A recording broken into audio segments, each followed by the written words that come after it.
Bien, entonces vamos a dar inicio con la clase del día de hoy. Me parece, o creo que ya los he visto en otra clase, ¿cierto?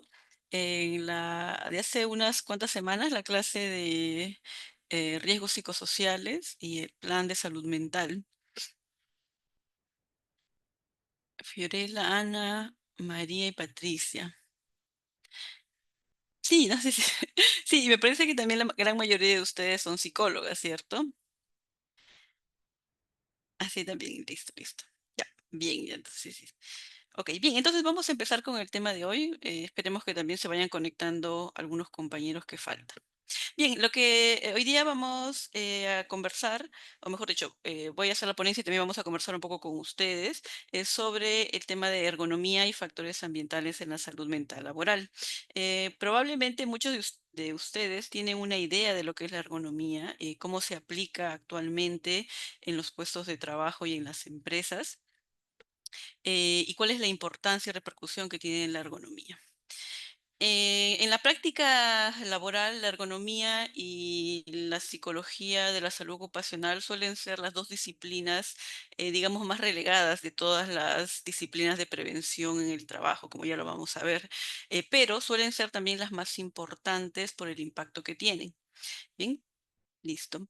Antes de empezar a ver los temas de este módulo, cuéntenme, ¿qué idea tienen ustedes sobre ergonomía o qué es lo primero que piensan cuando quieren, pues, tener algún concepto de esta palabra, ¿no? ¿A qué les remite la palabra ergonomía?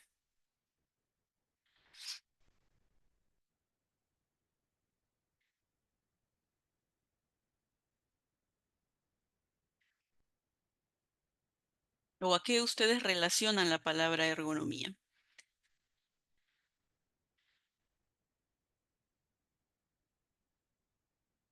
Pues, chicos, pueden abrir su audio o escribir en el chat.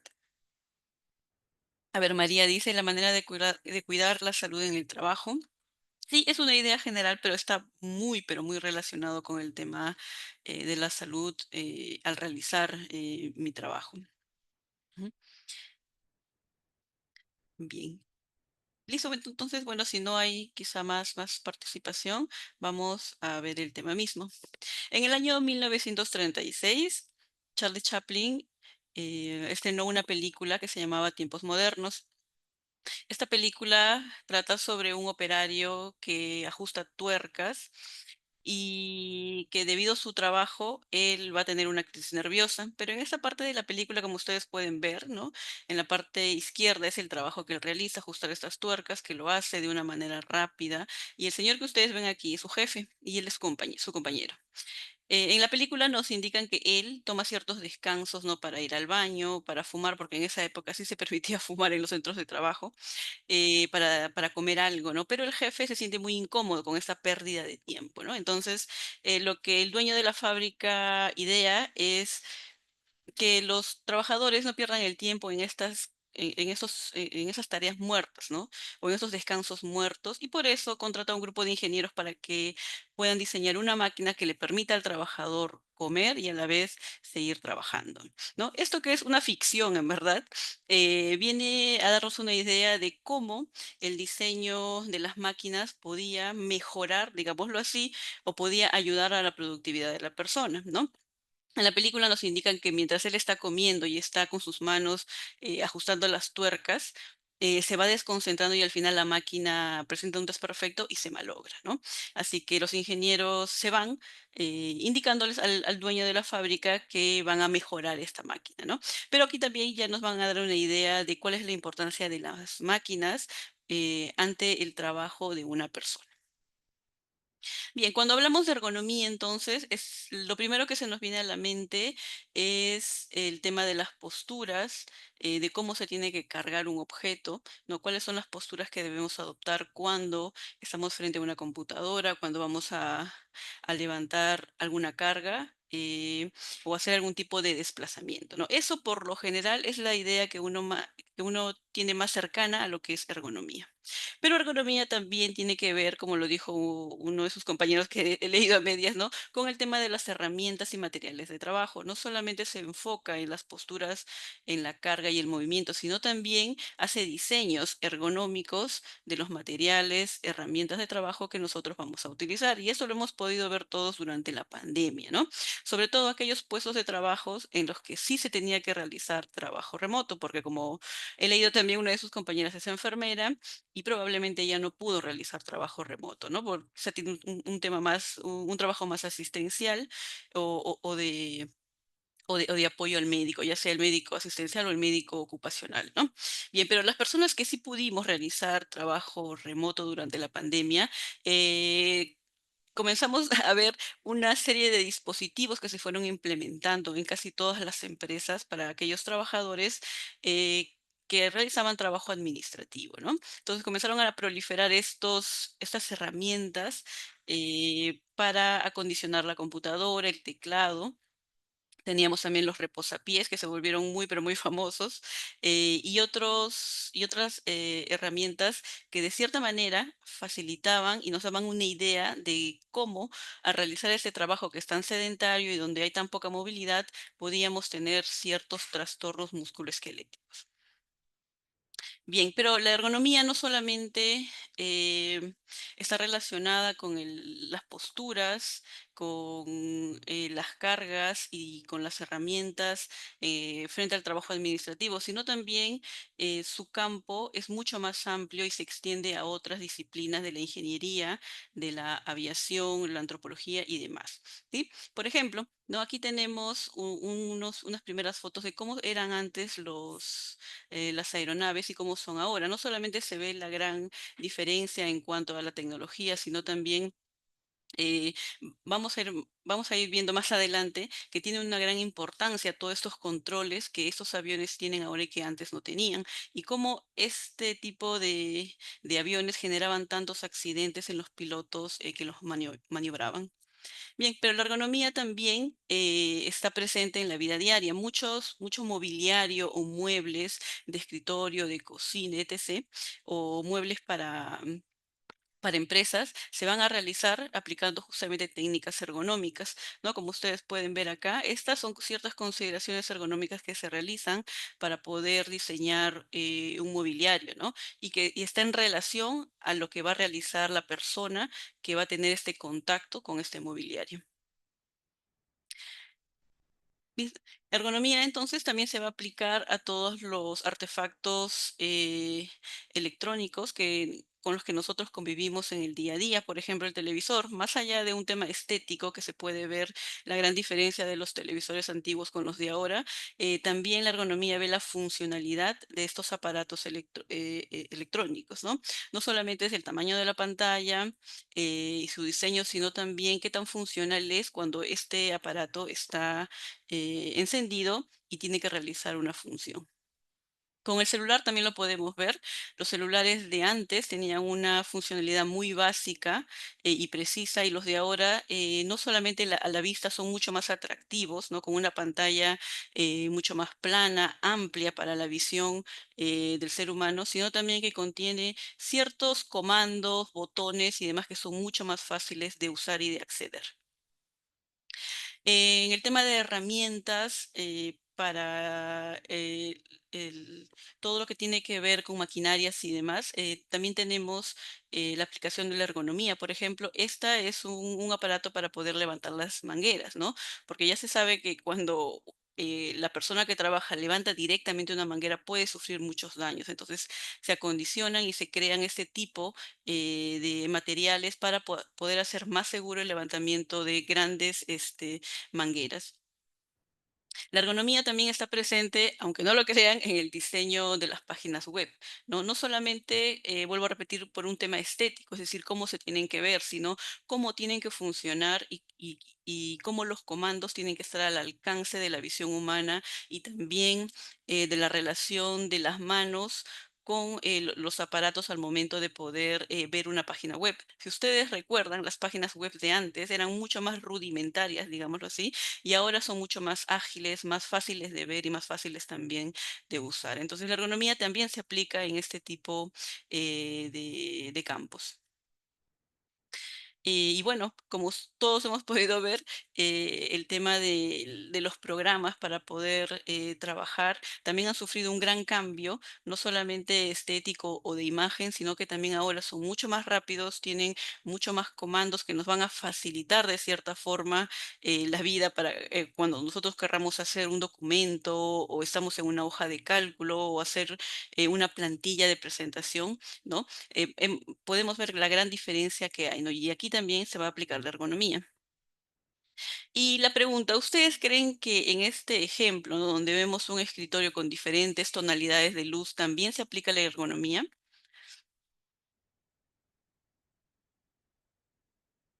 Sí, también. Sí, ¿no? Muy bien. ¿Por qué creen que aquí se aplica la ergonomía? ¿Tiene algo que ver el tono de la luz en el ambiente que nosotros trabajamos o vamos a estudiar o vamos a dormir? ¿No? Por ejemplo, una luz blanca es igual que tener luz cálida o una luz neutra cuando vamos a estudiar o vamos a descansar o vamos a cocinar o vamos a trabajar.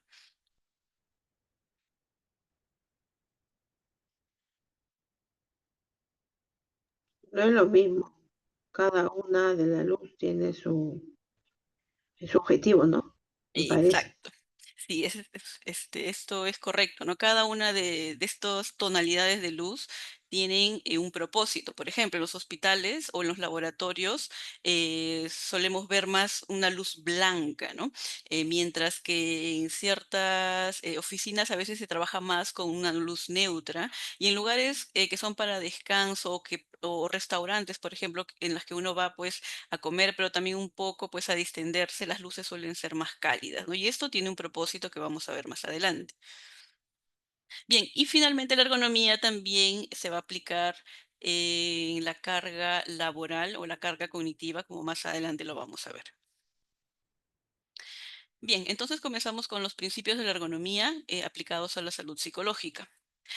Pero antes de eso vamos a dar un contexto porque es muy importante saber de qué estamos hablando cuando hablamos de ergonomía y cómo ésta se va a relacionar con las otras disciplinas preventivas, porque muchas veces se suele pensar que higiene es igual a ergonomía o higiene o seguridad es igual a ergonomía, pero son cosas muy diferentes. Bien, en la tarea entonces de mejorar las condiciones de trabajo a través de la actuación sobre aquellos problemas que pueden presentarse en el ambiente laboral, bien sea mediante la disminución o minoración, nos vamos a encontrar con las disciplinas preventivas. Como bien lo indica su nombre, son aquellas que se anticipan a la materialización del peligro mediante diversas técnicas de protección que actúan sobre las posibles consecuencias, ¿no? Estas cuatro disciplinas son interdependientes, de forma que su colaboración y concatenación entre ellas va a permitir alcanzar la mejora de las condiciones laborales. Bien, vamos a empezar entonces primero con la seguridad ocupacional. Aquí, esta disciplina evita los accidentes de trabajo, ¿no? Ese es su propósito fundamental. Y puede definirse como el conjunto de técnicas y procedimientos que persiguen la eliminación o disminución del riesgo que puede dar lugar a los accidentes.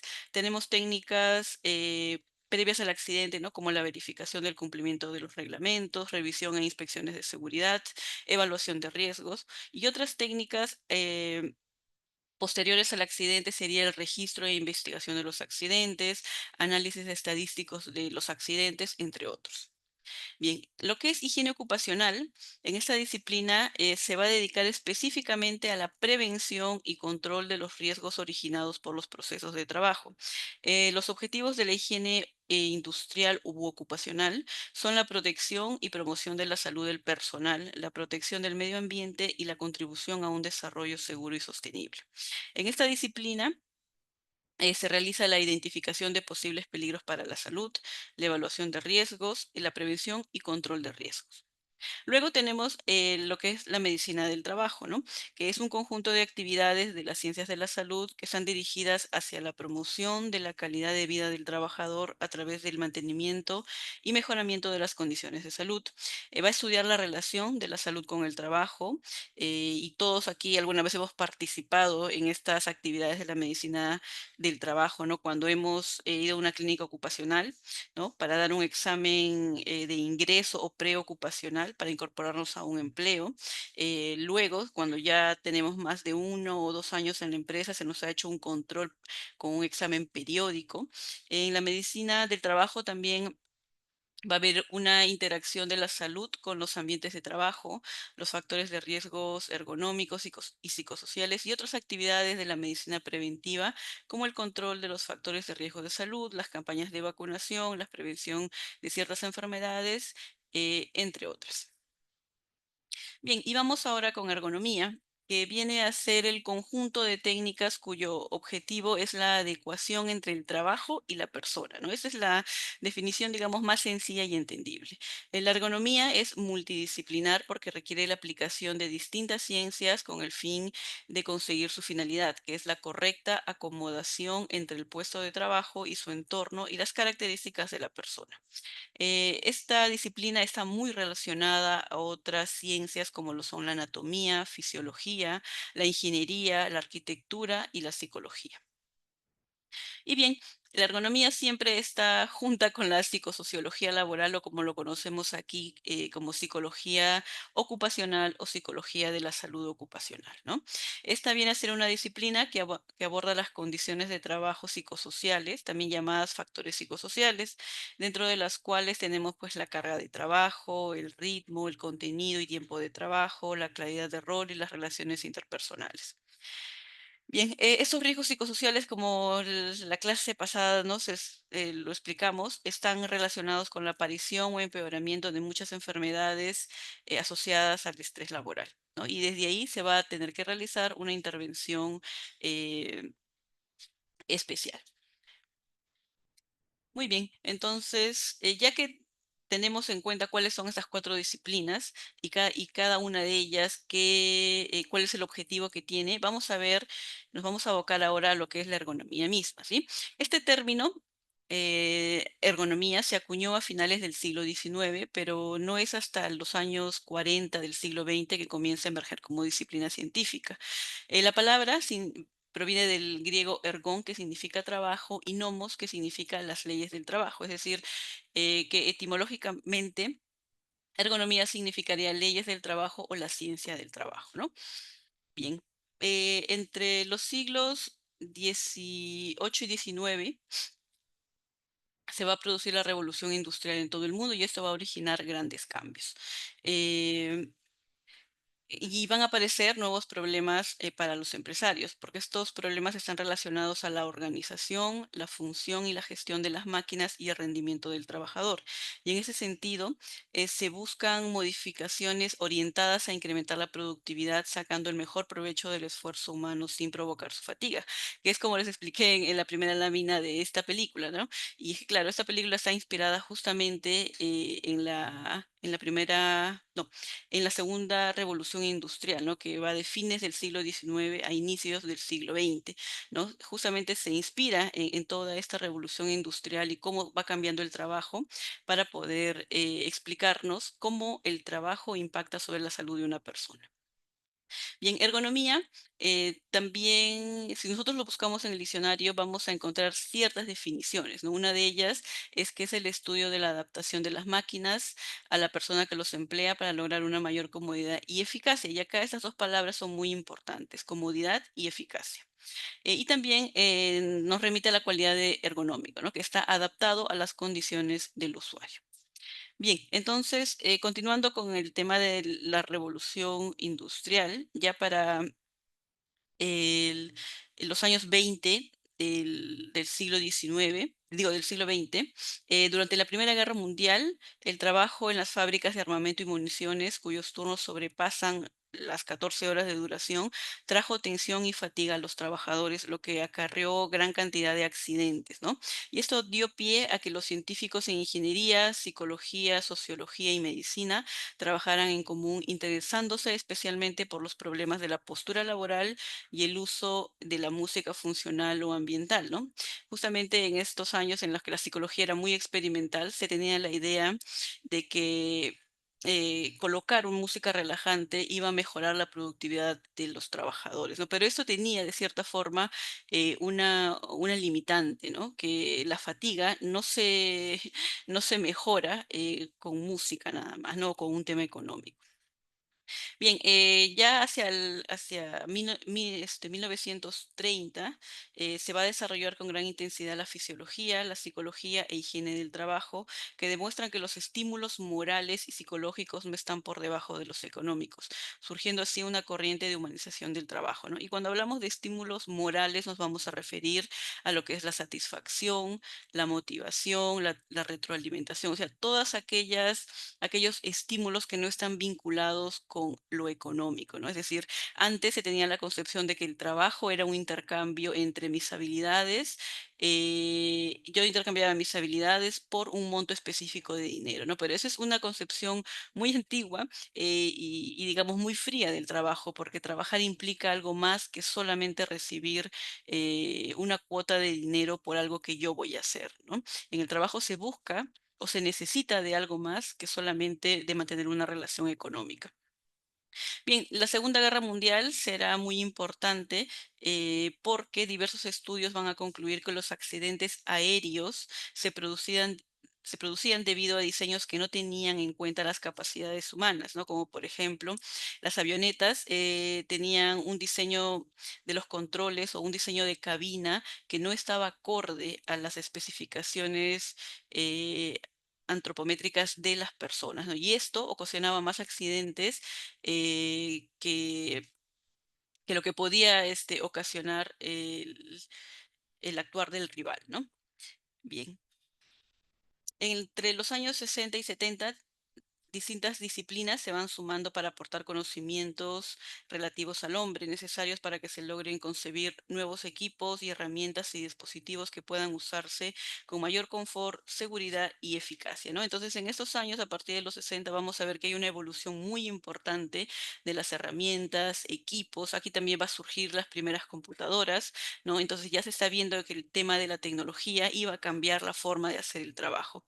Y ya para los años 2000 en los que todos ya éramos más o menos adolescentes, hemos podido ver cómo el uso de la Internet y la automatización de la tecnología ha cambiado bastante y rápidamente la forma de hacer el trabajo, la forma de estudiar y también la forma de entender el mundo.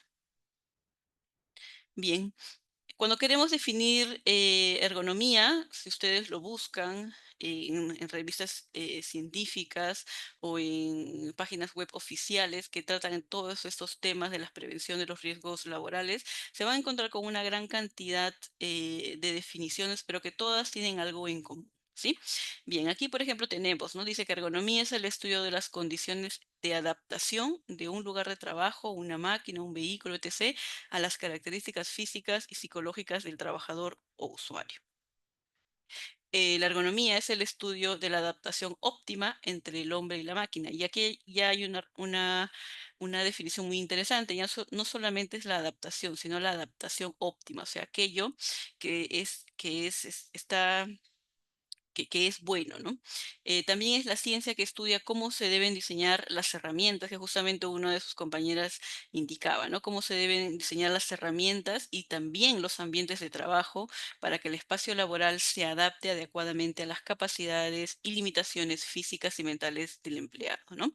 Entonces ya no solamente estamos hablando de una adaptación óptima, sino también hay que tener en cuenta el ambiente de trabajo y también las capacidades y las limitaciones que pudiera tener la persona que va a trabajar ahí.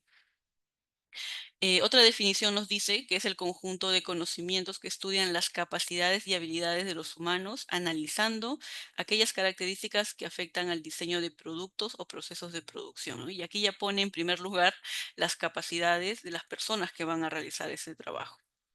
Bien, y por último, la última definición nos indica que es la disciplina que se encarga del diseño de los lugares de trabajo, herramientas, tareas, de modo que coincidan con las características fisiológicas, anatómicas, psicológicas y las capacidades de los trabajadores que se van a ver involucrados, ¿no? Entonces vemos una evolución también en las definiciones de cada una de estas descripciones, ¿no? Adaptación, adaptación óptima, vamos a tener en cuenta las capacidades de la persona que trabaja y no solamente hay que ver el tema de las herramientas y materiales con las que va a trabajar, sino también el ambiente o el diseño donde se va a desenvolver, ¿no?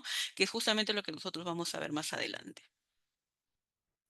Bien, una definición muy interesante y completa la vamos a encontrar en la Asociación Española de Ergonomía. Como ustedes saben, aquí en Perú tenemos en todo lo que es ergonomía la resolución ministerial 375 del año 2008, que no ha sido actualizada, ¿no? 2008 son 17 años, ¿no? Y la verdad que esta resolución no ha tenido unas mejoras, si bien dice de manera muy escueta y muy simplificada varios aspectos importantes. Como no ha tenido mayor despliegue, en verdad, la mayoría de personas lo que más conoce de ergonomía es el tema de postural y el tema de la manipulación de cargas, ¿no? Bien, por eso les voy a colocar aquí, o les estoy colocando, mejor dicho, una definición muy completa en lengua española, que es de la Asociación Española de Ergonomía, ¿no? Bien, la Asociación Española de Ergonomía, entonces, va a describir a la ergonomía como el conjunto de conocimientos de carácter multidisciplinar aplicados a la adecuación de los productos, sistemas y entornos artificiales a las necesidades, limitaciones y características de sus usuarios, optimizando la eficacia, seguridad y bienestar. Bien, y vamos a desmenuzar entonces lo que nos está diciendo esta descripción. Lo primero es que nos indica que la ergonomía tiene un carácter multidisciplinario, ¿no? De las disciplinas de prevención de los riesgos laborales, la ergonomía es la más interdisciplinaria de todas, ya que se requieren conocimientos en muchas áreas, ya sea anatomía, fisiología, psicología, ingeniería, entre otras. También nos indica que esta ergonomía se va a orientar a la adecuación de los productos, sistemas y entornos artificiales, ¿no? Entonces supone la adecuación de todos los elementos que van a formar parte del puesto de trabajo. También nos indica que va a estudiar las necesidades, limitaciones y características del usuario. Pone al ser humano en el centro. El esfuerzo debe estar orientado a que la adecuación de los productos, sistemas y entornos respondan a las características, necesidades y limitaciones de las personas.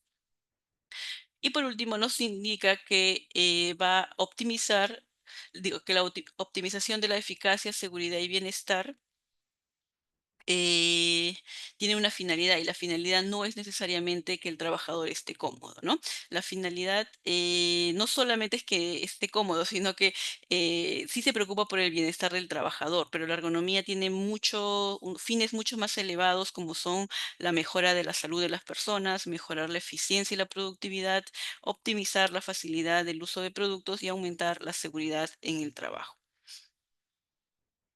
Bien. Existe un gran número de clasificaciones sobre esta disciplina, ya que la ergonomía abarca una gran cantidad de factores de distintos tipos.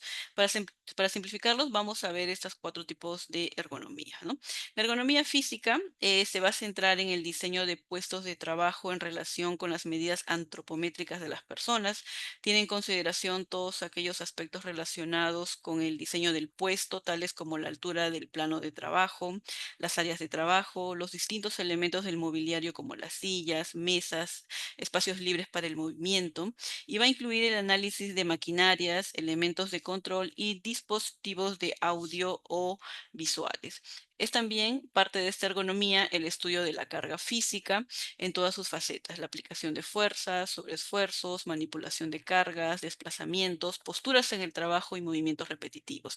Entonces, es la ergonomía de la cual la mayoría de nosotros tiene una información decente de lo que es, ¿no? Y por lo general es lo que vamos a ver también que se aplica en la mayoría de las empresas aquí en el Perú. Luego tenemos la ergonomía cognitiva, que está orientada a las capacidades y necesidades psicológicas de las personas. Algunos ejemplos son, ¿no? La carga laboral, la toma de decisiones, la interacción de las personas con programas informáticos, la gestión del estrés, el impacto emocional de los puestos de trabajo, los aspectos relacionados con la formación e información que debe recibir el personal. El mayor uso de las tecnologías de la información y comunicación someten a los trabajadores a grandes retos, ¿no? Lo que ha dado origen a la ergonomía informática. Esta se relaciona no solamente con el hardware, como sabemos, es el componente físico de los dispositivos electrónicos. Por ejemplo, de una computadora, el hardware es el monitor, el teclado, el mouse, ¿no? Entonces, esta ergonomía no solamente va a relacionarse con el uso de esta parte física de los dispositivos, sino también con el software, ¿no?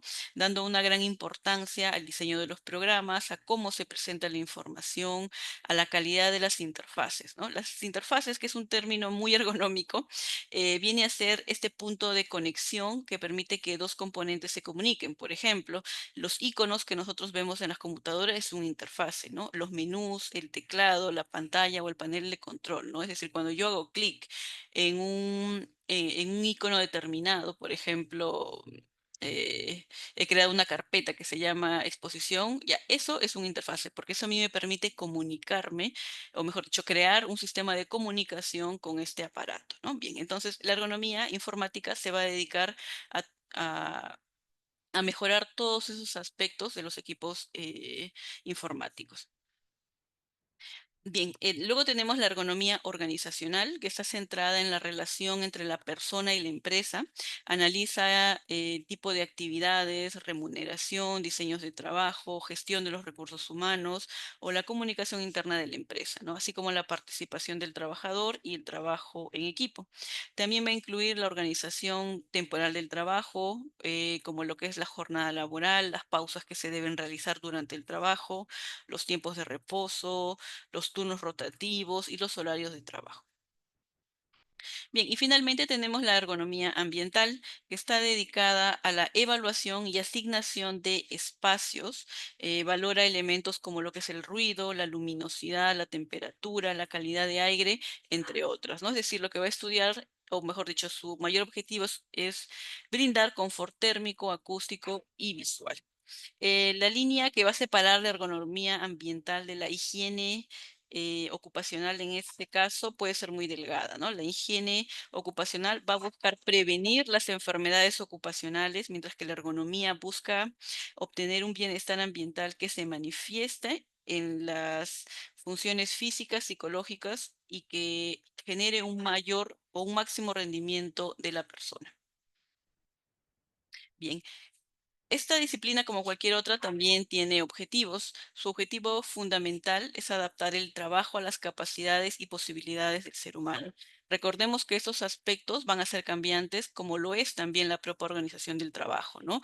El trabajo que nosotros realizábamos en el 2012 no es el mismo que se realiza que se realizó en el 2019 y después de la pandemia, ¿no? Entonces, todos los aspectos sociales, históricos, avances tecnológicos van a impactar en cómo va cambiando el trabajo. Y también la ergonomía tiene que cambiar con él, ¿no? Actualmente, lo que se requiere de los trabajos es que brinden calidad de vida laboral, ¿no? Es decir, que las condiciones de trabajo no dañen la salud y que ofrezcan medios para el desarrollo personal mediante una mejor gestión de la carga laboral, mayor variedad de las tareas, mayor autonomía, mayores también posibilidades de desarrollo, entre otros, ¿no? Bien, uno de los objetivos de la ergonomía es identificar, analizar y reducir los riesgos laborales, tanto ergonómicos como psicosociales. También adaptar el puesto de trabajo y las condiciones de trabajo a las personas, contribuir a la evolución de las situaciones de trabajo. No solamente tiene que ver el trabajo desde las condiciones materiales, sino también de los aspectos sociales y organizacionales con el fin de que el trabajo pueda ser realizado salvaguardando la salud y la seguridad del trabajador con el máximo confort, satisfacción y eficacia, ¿no? También controlar la introducción de nuevas tecnologías. Con la pandemia todos pudimos ver cómo los trabajos se van a ir transformando y cómo la tecnología también se va introduciendo en el trabajo y hay una debe haber una adaptación de las personas hacia esas nuevas tecnologías, ¿no? Que en verdad la ergonomía lo que va a ver es que estas tecnologías se adapten mejor a las habilidades y destrezas de las personas. Y bien, aumentar la motivación y la satisfacción. El cumplimiento de esos objetivos va a permitir una serie de beneficios, ¿no? Como la mejora de la seguridad, salud y la salud de los trabajadores, así como de su productividad y motivación. Bien, entonces para resumir esta primera parte, la ergonomía va actuar sobre la persona y sobre el trabajo. En la persona lo que queremos es de que se pueda llegar a los puntos máximos de seguridad, salud y bienestar al aplicar los principios de la ergonomía, y en el trabajo de que haya un mejor índice de productividad, sustentabilidad y calidad del trabajo, ¿no? Es así como la ergonomía va a brindar un doble beneficio cuando se aplica. Bien, ahora vamos a hablar un poco de metodología ergonómica. Solamente vamos a hablar, o mejor dicho, he puesto acá los puntos más resaltantes porque en verdad la metodología ergonómica es muy amplia, es muy técnica además, pero vamos a ver cómo existen ciertos métodos que nos pueden ayudar para hacer algunas evaluaciones, que muchas veces quizás no lo vamos a hacer nosotros, pero sí vamos a poder observar en los trabajos cómo se realiza, ¿no? Y cómo esto impacta y luego cómo esto se va a vincular con nuestro trabajo. Bien, como hemos visto, la ergonomía es una disciplina amplia que abarca una gran cantidad de factores de riesgo. De ello se concluye que la evaluación ergonómica no es un proceso sencillo, ya que requiere de una visión holística de la persona y de su relación con el medio laboral. Esta metodología ergonómica, la información la he sacado de la norma ISO 6385. Si ustedes desean, la pueden buscar en internet, ¿no? Y van a encontrar más especificaciones sobre ella. Bien, no existe entonces un método de evaluación ergonómica que evalúe todos los factores ergonómicos en cualquier puesto de trabajo.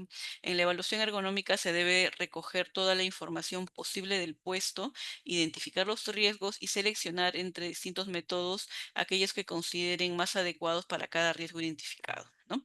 Las técnicas que se emplean para su evaluación son muy variadas según el tipo de métodos que se van a emplear. Van desde los cuestionarios, las escalas de actitud, listas de chequeo, métodos de observación, ya sea observación directa o mediante fotografías o videos, ¿no?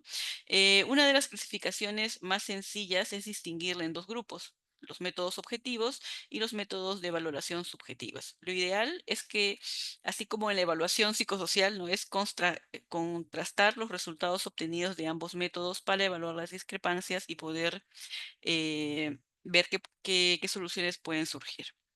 Bien, los métodos de valoración objetivos, como su propio nombre lo dice, van a tratar de ser lo más precisos posibles, ya que están basados en criterios de valoración cuantitativa fácilmente observables. Son métodos estándar que dejan poco a las interpretaciones. Uno de los métodos, bueno, más conocidos es el método LEST, que es de origen francés. Se aplica preferentemente en puestos de trabajo poco cualificados, como por ejemplo para operarios de limpieza, teleoperadores, auxiliares de construcción, reponedores, cajeros, entre otros, ¿no? Evalúa 16 variables agrupadas en 5 bloques y pretende mejorar las condiciones de trabajo de un puesto en particular. Este método es muy conocido porque tiene varias variables de evaluación, ¿no? Como les indiqué, no es quizá el que más se aplica en puestos de trabajo cualificados, pero sí en puestos de trabajo más sencillos. Luego tenemos el método NIOSH, que realiza la evaluación del levantamiento de carga. El método RULA, eh, que se usa para la identificación del riesgo de trastorno musculoesquelético en extremidades superiores y cuello. El método ROSA, que realiza una evaluación postural para identificar riesgos ergonómicos relacionados con el uso de pantallas visuales en las oficinas. Bien, como nos damos cuenta, entonces hay métodos que no van a evaluar todo, sino que se van a especializar en ciertos aspectos ergonómicos, ¿no? Como les indiqué hace un momento, ¿no? La ergonomía es tan amplia y tiene tantos factores de riesgos que es imposible tener un solo método que me vaya a evaluar todo lo que yo quiero de un solo puesto de trabajo.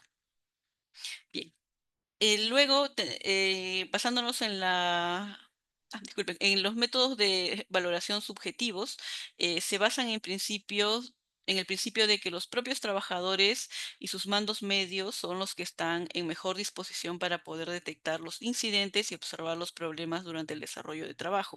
Aquí vamos a ver estos métodos en los que hay una gran participación del trabajador, ¿no? Porque ya nos va a dar su punto de vista, nos va a contar desde su experiencia qué es lo que implica trabajar en su puesto laboral, ¿no? Entonces aquí tenemos métodos que son cuestionarios, listas de chequeos, ¿no? Experiencias que ellos tienen en su puesto de trabajo.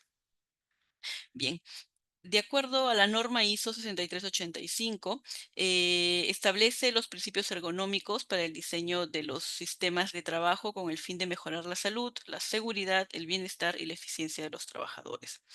Y para entendernos mejor a qué se refiere la norma con un sistema de trabajo, vamos a describirlo. Según la norma, un sistema de trabajo es aquel que comprende a uno o más trabajadores y al equipo de trabajos, es decir, herramientas materiales que van a actuar en conjunto para desarrollar la función del sistema en el ambiente de trabajo y bajo condiciones impuestas por las tareas. En el proceso deben considerarse las interacciones más importantes entre las personas y los componentes del sistema de trabajo, ¿no? Tarea, equipos, espacio y ambiente. Estas interacciones entre las personas y los componentes del sistema va a crear una serie de demandas que se conoce como presión del trabajo, ¿no? Entonces, el sistema de trabajo es simplemente las personas que actúan con los componentes de la organización, ya sea equipos, herramientas, espacio, tareas, entre otros. Cuando existe esta interacción, lo que se va a generar es la presión de trabajo o presión laboral, ¿no? Esta presión del trabajo actúa sobre las personas en función de sus características individuales, como es la edad, la experiencia, la formación, las capacidades y actitudes que pueden tener, dando lugar a la tensión del trabajo. Bien, entonces les doy un ejemplo para poder entenderlo, ¿no? Presión del trabajo, por ejemplo, podemos tener cumplir plazos de trabajo, es un ejemplo de presión de trabajo, ¿no? Desarrollar una tarea, entregar un informe de resultados, ¿no? Entonces, digámoslo así, el trabajo me pone en una situación laboral que es de presión de trabajo y yo voy a aplicar todas mis características y capacidades que tengo para poder afrontar esa tarea. Si a todos nosotros ahorita nos dijeran, hazme un informe X, todos lo vamos a hacer de una manera distinta, porque va a depender de la experiencia que tengamos, del conocimiento que tengamos sobre el tema que nos vayan a asignar, también de las capacidades que tengamos para poder generar resúmenes o para poder entender información que nos ayude a poder realizar este informe, ¿no? Bien, mientras que la tensión laboral es la respuesta física y emocional frente a la presión de trabajo o presión laboral. Entonces, a mí me asignan o me dicen, mira, ¿sabes qué? Tienes que entregar un informe eh, para el día de mañana. Entonces, yo desplegaré mis capacidades, pero también frente a este reto, digámoslo así, yo voy a generar una respuesta física y emocional, ¿no? Si no tengo la información necesaria para hacer ese informe, probablemente entre en ansiedad o en estrés, ¿no? Si yo siento que no lo voy a poder hacer en el tiempo que se me está asignando, también me puede generar mucho estrés porque hay un límite de tiempo, ¿no? Entonces, esa reacción física y emocional es la tensión de trabajo. ¿No? Entonces se va a manifestar mediante ansiedad, estrés, dificultad para concentrarse, desmotivación o mayor motivación, ¿no? Y aquí hay que entender que desde el punto de vista ergonómico, la presión y la tensión laboral no son términos con carga negativa, sino que son neutros y pueden tener efectos negativos como positivos, ¿no? Entre los efectos negativos será el estrés o la fatiga y como positivos el mejoramiento de las competencias, ¿no? Muchas veces cuando nos solicitan tareas que pensamos que no podemos hacerlos y al final sí lo hacemos porque vamos a desplegar todas nuestras estrategias de trabajo, esa tarea se convierte en un reto que más adelante va a mejorar todas nuestras competencias. Es decir, cuando se vuelva a presentar una tarea similar, yo ya tendré la experiencia y el conocimiento para saber cómo afrontarla, ¿no? Entonces, en ese aspecto, la presión y tensión será positiva, pero si estoy expuesto siempre a mucha carga de trabajo y hay muchas dificultades en el trabajo y cada vez cometo más errores y tengo más bloqueos al momento de hacer mi trabajo, entonces esta presión y tensión estará generando un efecto negativo. Bien, el objetivo entonces será la mejora del puesto de trabajo, favoreciendo los efectos beneficiosos del mismo. Por ello, se debe considerar a la persona como el factor más importante del sistema. La ergonomía va a trabajar sobre esta presión laboral y tensión laboral para poder realizar las mejoras en los puestos de trabajo. Bien, y otro aspecto importante en la metodología ergonómica es la participación de los trabajadores. Es importante contar con la participación de las personas, evitando establecer soluciones no óptimas al no contar con su experiencia, ¿no? Muchas veces vemos que se quieren realizar mejoras en un puesto de trabajo o en un área de trabajo y nadie le pregunta a los que trabajan ahí cuáles son los principales problemas que ellas perciben, ¿no? Entonces, damos soluciones en base a lo que nosotros suponemos que debería ser, deberían establecerse estas mejoras, ¿no? Pero siempre es bueno y es lo óptimo consultar a los trabajadores, porque ¿quién más sabe cómo se hace un trabajo que el propio trabajador que se encuentra en un área específica y en un puesto específico, ¿no? Bien, bien, este es un ejemplo entonces del método LES que le comenté, que es el método francés, que mide seis dimensiones y tiene varias variables, ¿no? Me parece que son como 15 o 16. Tenemos las variables digo, dimensiones de entorno física, carga mental, aspectos psicosociales, tiempos de trabajo, ¿no? Entonces va a desplegar una serie de preguntas con una escala que se va a ir marcando de acuerdo a lo que nosotros vamos observando, ¿no? Tiene una tablita disculpe, tienen una plataforma para poder realizar el análisis estadístico de las valoraciones que vamos a colocar y al final nos dará baremos con una valoración cualitativa de acuerdo a los números o las puntuaciones que tengamos, ¿no? Bien, listo. Ahora nos vamos a abocar a lo que es el diseño ambiental, cómo está relacionado con los factores psicosociales y la salud. Hasta aquí, ¿tienen alguna duda o alguna pregunta?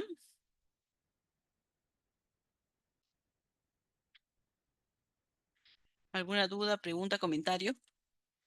No, ¿Alguien en su trabajo conoce o tiene el conocimiento de un profesional con estudios en ergonomía? O mejor dicho, en el trabajo, ¿quién es la persona que se encarga de hacer las evaluaciones, ¿no? De postura, para poder brindarles a ustedes, en caso se los dieran, ¿no? Los reposapiés, estos racks para el monitor, los teclados adicionales o adjuntarles una pantalla adicional en caso se diera esa oportunidad.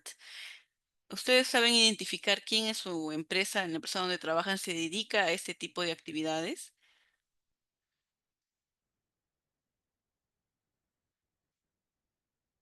A ver, aquí dice Ana. Disculpe, no. Dice, así Ana, el ingeniero ocupacional, sí, y la médico ocupacional. Ujú. Y Oscar nos indica que en su centro laboral no existe ese profesional o alguien que haga esa actividad, ¿no? Sí, ujú. Sí, en la mayoría, María también nos dice que el ingeniero ocupacional. Bien, sí, en la mayoría de empresas que sí realizan esa actividad, es el ingeniero, ¿no? El ingeniero ocupacional o si hubiera un ingeniero de higiene y, y seguridad en el trabajo que también hace estas aplicaciones, ¿no? Mira, acá la enfermera ocupacional, el subcomité de seguridad y salud en el trabajo es el que ve el tema. Ya, bien, muy bien. Bien, entonces, abocándonos al tema del diseño ambiental relacionado con los factores psicosociales y la salud, aquí hay muchas cosas o muchas ideas que uno tiene sobre el diseño ambiental y la salud, ¿no? Aunque suele asociarse únicamente a la ergonomía con la postura o la comodidad física, también es un factor decisivo en el bienestar mental y emocional. Incorporar pausas activas y descansos visuales, espacios ordenados o un buen diseño ambiental en los lugares de trabajo va a reducir la ansiedad, la tensión y la fatiga mental. Todos sabemos que un entorno de trabajo adaptado a las necesidades humanas favorece a la concentración y la motivación, mientras que la ausencia de estas prácticas se va a asociar con una mayor dificultad en la atención, concentración o reducción del rendimiento e impacto en el estado de ánimo. La salud mental también depende del ambiente físico y de cómo se gestiona la rutina laboral. Por ello, la ergonomía es una inversión en la productividad y la calidad de vida que promueve trabajadores más enfocados, con mejor estado de ánimo y menor riesgo de desgaste físico y mental. Bien, entonces todo lo que está alrededor de nosotros nos va a impactar de manera positiva o negativa de acuerdo a cómo esté gestionado, ¿no? El riesgo biológico, la temperatura, el ruido, la iluminación, incluso la arquitectura o el diseño de interiores, todo esto va a sumar para que se mejore nuestra salud laboral o se empeore. Bien, y vamos a comenzar con una primera, una primera parte del diseño ambiental, que es la calidad del ambiente en interiores. Ay, pero disculpen, creo que me habían hecho una pregunta.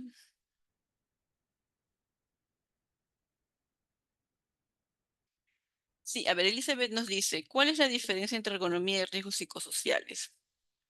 Ya, a ver, mientras que la ergonomía busca la adecuación óptima de los puestos de trabajo y del ambiente que estén relacionados con las cualidades de las personas, los riesgos psicosociales eh, vienen a ser una parte importante que también se va a estudiar en la ergonomía, ¿no? Los riesgos psicosociales lo que vemos es la interacción entre las condiciones de trabajo y la persona, ¿no? Y cómo va a impactar en él.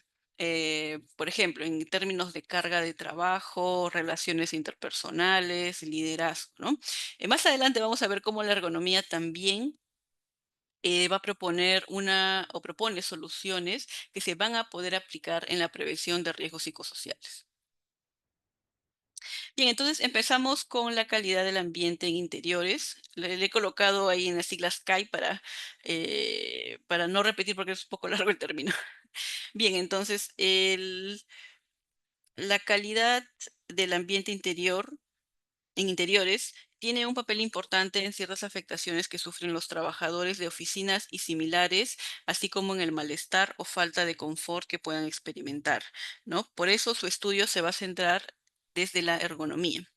Es la calidad del ambiente en interiores son aquellas condiciones ambientales de los espacios interiores adecuadas al usuario y la actividad y definida por los niveles de contaminación química, microbiológica y por los valores de factores físicos, ¿no? Bien. Hay factores implicados dentro de esta calidad del ambiente, ¿no? Tenemos los factores químicos, biológicos y físicos. Estos pueden presentarse de todos los tipos a la vez, ¿no? Y todos ellos pueden proceder tanto de fuentes internas como externas al edificio donde se desarrolla el trabajo. Cuando la calidad del ambiente en interiores de un local de trabajo presenta deficiencias, esto repercute notablemente en el confort de las personas, dando lugar a molestias, sensación de malestar e incomodidad, ¿no? Como son la falta de concentración, mareos, tos, entre otras. Y también van a propiciar la aparición de enfermedades que en general no suelen ser graves, aunque en algunos casos sí lo son, como la enfermedad del legionario, que es un tipo grave de neumonía causada por la bacteria Legionella, ¿no? Que se encuentra en fuentes de agua dulce, se va a transmitir al inhalar diminutas gotas de agua o vapor contaminadas. Y esto puede ocurrir a partir de sistemas de aire acondicionado, duchas, agua o hielos contaminados. Bien, en las alteraciones de salud más importantes debido a una mala calidad del ambiente se engloban tanto en el nombre genérico de enfermedades relacionadas con el edificio, en los cuales el origen de la enfermedad es perfectamente conocida. Estas enfermedades pueden ser enfermedades infecciosas, alérgicas o de tipo irritativo causadas por agentes biológicos, químicos o que sí tienen una causa que es conocida.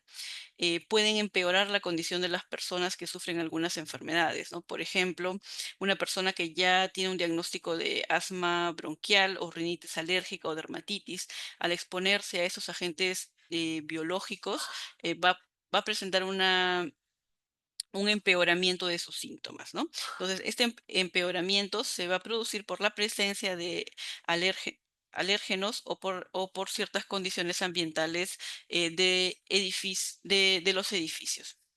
Bien, por otro lado, también tenemos la aparición de determinados síntomas en grupos de personas sin conocimiento de causa, que desaparecen una vez que van a abandonar el edificio, ¿no? Eso ha dado lugar a la denominación síndrome del edificio enfermo, que es un término muy conocido y que yo recuerdo en un trabajo, tuve la oportunidad de ver cómo se hizo esta evaluación, ¿no? Era en un edificio de 12 pisos que se construyó de una entidad pública y que curiosamente solamente funcionaba hasta el tercer piso, ¿no? O sea, habían 9 pisos que no se usaban porque en la época en que yo ingresé, recuerdo, estaban realizando las evaluaciones correspondientes, ¿no? Y al final se declaró inhabitable desde el cuarto piso hasta el último, ¿no? Debido a ciertas condiciones que presentaba, ¿no? Entre ellas, había mucha presencia de moho por un tema de las cañerías que no se habían realizado bien y en muchos espacios no había una buena ventilación, ¿no? Y esto provocaba también que haya mucha acumulación de polvo y las personas que trabajaban ahí presentaban muchos síntomas, ¿no? de malestar.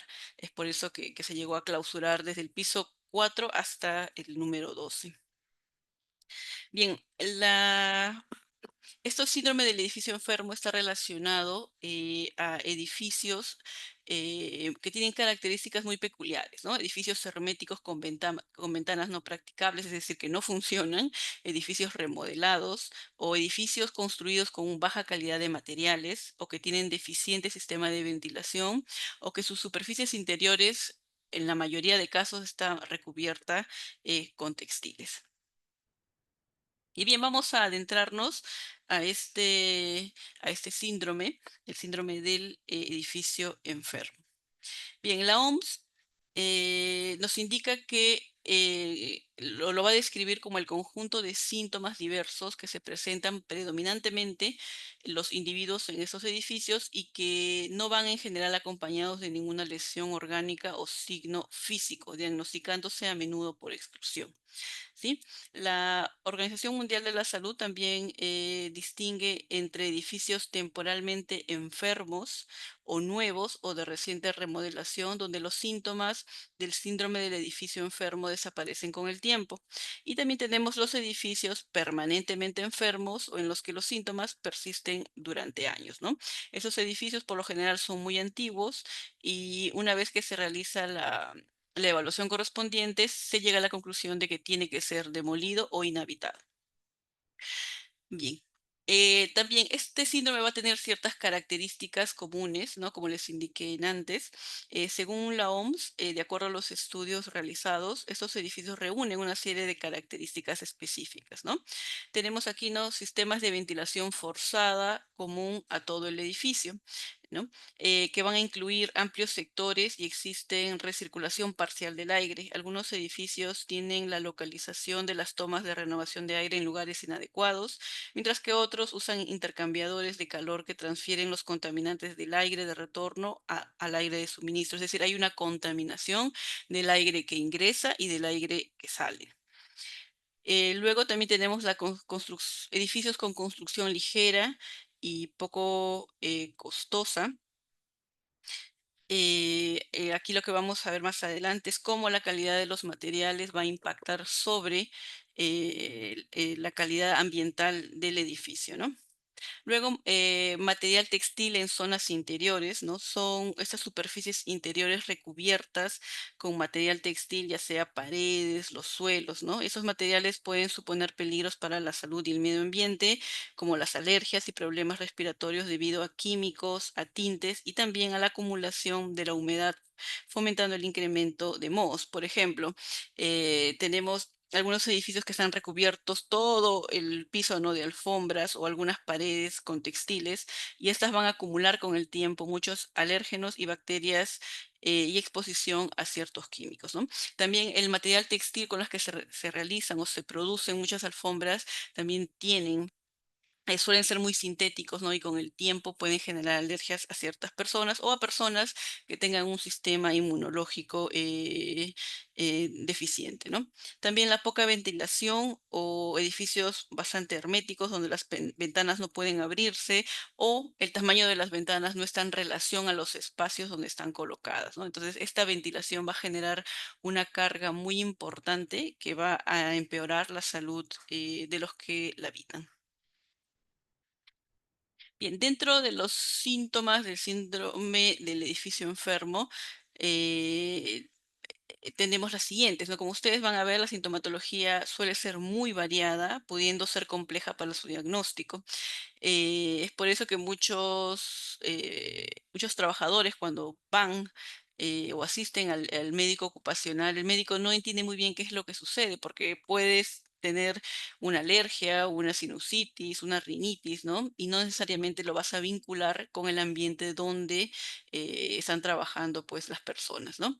Entre los síntomas más significativos no tenemos irritaciones en los ojos, la nariz, la garganta, sensación de sequedad en membranas mucosas y piel. Y recordemos que la sequedad de las mucosas, llámese la boca y las fosas nasales, es importante mantenerlas siempre húmedas, ¿no? ¿Por qué? Porque es el primer ingreso para que las bacterias puedan quedarse solamente ahí y no ingresan al interior de nuestro cuerpo, ¿no? Entonces, mientras más húmeda y con una temperatura adecuada nosotros mantengamos las mucosas, ¿no? de la boca y de la nariz, también será mucho mejor para poder evitar la proliferación de ciertas bacterias u otros microorganismos que puedan aparecer, ¿no? Igual con la piel, mientras la piel se mantenga con una humedad y una temperatura adecuada, también vamos a poder torear mejor así a los alérgenos o a las bacterias y demás, ¿no? Bien, también hay síntomas como la ronquera, respiración dificultosa, eritemas, ¿no? Puede ser personas también que sufren de problemas en la piel, pero mientras están en el trabajo estas enfermedades empeoran, ¿no? Como las dermatitis o erupciones cutáneas. Hay constante comezón, hipersensibilidades inespecíficas, ¿no? Normalmente personas que no tienen sensibilidad, pues, al polvo, de pronto se dan cuenta que cuando están en el trabajo sí son muy hipersensibles, ¿no? Náuseas, pueden haber mareas, vértigos, dolores de cabeza, fatiga mental, y cuando ya estamos hablando de síntomas más psicológicos, y elevada incidencia de infecciones respiratorias y resfriados que no tiene un aparente origen, ¿no? Entonces las personas constantemente se están resfriando o constantemente tienen gripes, ¿no? Y como todos sabemos, cuando nos infectamos de gripe, tiene que pasar un tiempo prudente para que volvamos, ¿no? a infectarlos nuevamente, ¿no? Pero no, estas personas en apariencia tienen gripe, tienen resfriados y a las pocas semanas vuelven, ¿no? a enfermarse. Bien, también la sintomatología del síndrome del edificio enfermo van a potenciar las enfermedades que pudieran tener ciertas personas, ¿no? Como son la dermatitis, la sinusitis, la rinitis, entre otros. Y para el diagnóstico, bueno, se sigue un cierto protocolo, ¿no? Lo primero es que haya estas quejas constantes del personal, ¿no? Y que todos tengan más o menos una sintomatología parecida en forma y en tiempo, ¿no? Entonces se hace la investigación del personal afectado de un área determinada. eh, para poder explicar lo que está sucediendo, ¿no? También se tiene que hacer la evaluación de la misma área donde trabajan estas personas en común, y de acuerdo a las investigaciones nos indican que está más presente ese tipo de síndrome en el sector público que en el sector privado, ¿no? Y esto creo que todos sabemos más o menos por qué sucede. El tema, ¿no? de la calidad de los materiales de construcción, también por la antigüedad de los edificios donde muchas entidades públicas se asientan, ¿no? Y también suelen haber más quejas del personal de oficina que de los directivos, ¿no? Y creo que también podemos sobreentender por qué se debe, ¿no? Es que muchas veces las oficinas de los directivos tienen mejores condiciones ambientales, ¿no? Hay una mejor calidad de los materiales o hay una mejor ventilación también, un mejor diseño arquitectónico y ambiental de las oficinas de los directivos, entonces eso también hace de que haya menos sintomatología en estos casos. Bien. Ahora vamos a hablar sobre los posibles factores de riesgos y los vamos a dividir en contaminantes ambientales y otros para poder entenderlo, ¿sí? Bien, los contaminantes ambientales, hay un número muy grande de posibles contaminantes, ya que los orígenes de este síndrome son muy diversos, ¿no? Los propios ocupantes del edificio pueden ser una de las fuentes más importantes de que aparezcan estos síntomas, ya que el ser humano produce de forma natural dióxido de carbono, vapor de agua, partículas, aerosoles biológicos como bacterias, virus, hongos, esporas, que se van a generar cuando tosemos, hablamos o respiramos, ¿no? Entonces, no sé si ustedes habrán escuchado esa frase que dice, siento el ambiente muy cargado, ¿no? Y en verdad muchas veces sí pasa eso, ¿no? O sea, sentimos el ambiente cargado, pero no por un tema espiritual ni nada por el estilo, sino que simplemente hay una muy mala ventilación en un lugar, ¿no? Entonces tienes a un grupo de personas importante, 20, 30 personas en un lugar donde la ventilación es deficiente, entonces vas a tener un ambiente muy cargado, ¿no? Donde pueden haber muchos olores, ¿no? Que son desagradables justamente por la acumulación de este tipo de sustancias que nosotros como seres humanos vamos a, eh, vamos a liberar, ¿no? Muy bien. Luego, la calidad de los materiales de construcción y la decoración del edificio, ¿no? Como los muebles y otros elementos. Estos pueden ser la causa de la presencia en el aire de compuestos tales como el formaldehído, los polvos o las fibras, ¿no? El formaldehído viene a ser un compuesto que se usa mucho en muebles de madera aglomerada, ¿no? Que lo que es la melamine. Entonces, muchos muebles de los edificios están hechos a partir de esta madera aglomerada, ¿no? Entonces, no sé si ustedes se han dado cuenta, pero cuando compran un mueble de melamina que es nuevo, tiene un olor muy peculiar y este olor va a ir desapareciendo con el tiempo, ¿no? Y ese olor es justamente característico del formaldehído. Pero si nosotros aglomeramos muchos muebles en un espacio pequeño de poca ventilación, el olor va a ser mucho más intenso. También los materiales usados para el trabajo en oficinas pueden aportar contaminantes en el ambiente, ¿no? Como son las tintas de las impresoras, el ozono desprendido por las fotocopiadoras o los productos de limpieza, ¿no? La exposición, por ejemplo, a la inhalación de la tinta de las impresoras puede causar irritación o problemas respiratorios. Si ustedes alguna vez han trabajado cerca a una impresora, cuando cambian el tóner, no sé si se han dado cuenta, desprende un polvito negro, ¿no? Que puede ser a veces imperceptible, puede ser muy, muy poquito, pero claro, si tú alguna vez cambias un toner de una impresora no te va a pasar nada, porque probablemente lo cambias cada 6 meses o cada 4 meses, ¿no? Pero pongámonos en la posición de la persona que hace esto en un edificio o una empresa, ¿no? Que su trabajo está, una de sus funciones de su trabajo es justamente ver el mantenimiento de todas estas máquinas, fotocopiadoras, impresoras y demás, ¿no? Entonces, esta persona tiene más exposición a este tipo de contaminantes. Es por eso que al cambiar la tinta de una impresora, lo que se tiene que usar son guantes y también mascarillas. Solo que como pensamos que, o al menos a la vista, no parece muy riesgoso o las consecuencias se ven a largo plazo, no pensamos que es algo que podría enfermarnos, ¿no? Bien, y con respecto a las fotocopiadoras, estas pueden liberar ozono, ¿no? Que es un gas que causa irritación respiratoria, aunque en los últimos años ya se venden máquinas que están equipadas con filtros de ozono. Para minimizar el riesgo al usar las fotocopiadoras es fundamental asegurar una buena ventilación del espacio donde se trabaja con la máquina, colocándola lejos de los puestos de trabajo y realizando el mantenimiento recomendado, incluyendo la sustitución periódica de los filtros. Yo recuerdo cuando recién empecé a trabajar y me dedicaba al tema de las evaluaciones médico-ocupacionales, yo hacía las evaluaciones psicológicas ocupacionales. Si ustedes han participado en esas evaluaciones, me imagino que sí, cada año, cada 2 años. Los psicólogos trabajan con muchos papeles, ¿no? Realizamos, bueno, la prueba consiste en llenar papeles, llenar pruebas y demás, ¿no? Y para eso hay que sacar fotocopias. Entonces, yo recuerdo que pasaba mucho tiempo, yo y mis otros compañeros nos turnábamos para sacar las copias, ¿no? Para preparar las pruebas para el día siguiente. Y las fotocopiadoras, es que ustedes alguna vez han sacado muchas copias, genera calor, no sé si se han dado cuenta, ¿no? Y tiene un olor característico también. Y bueno, esto tiene que ver mucho con el desprendimiento de esa sustancia de ozono, ¿no?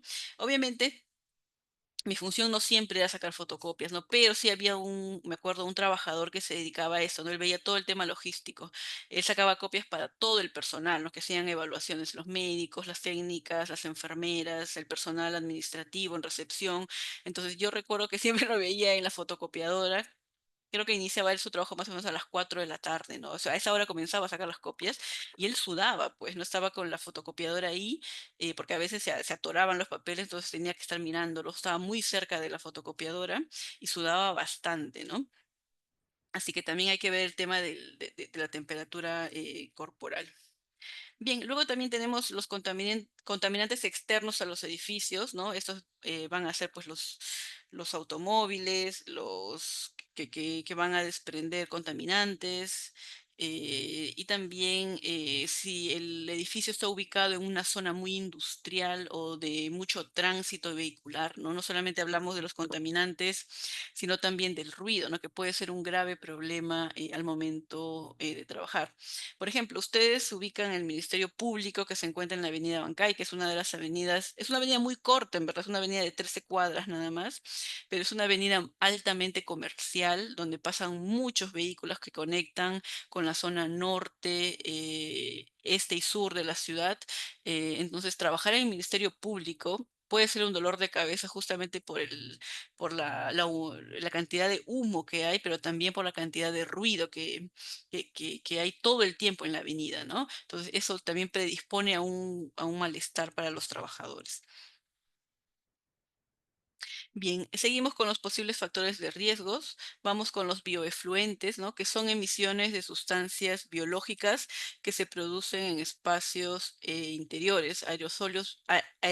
Aerosoles biológicos vienen a ser partículas microscópicas suspendidas en el aire que pueden provenir de las personas o fuentes del ambiente, ¿no?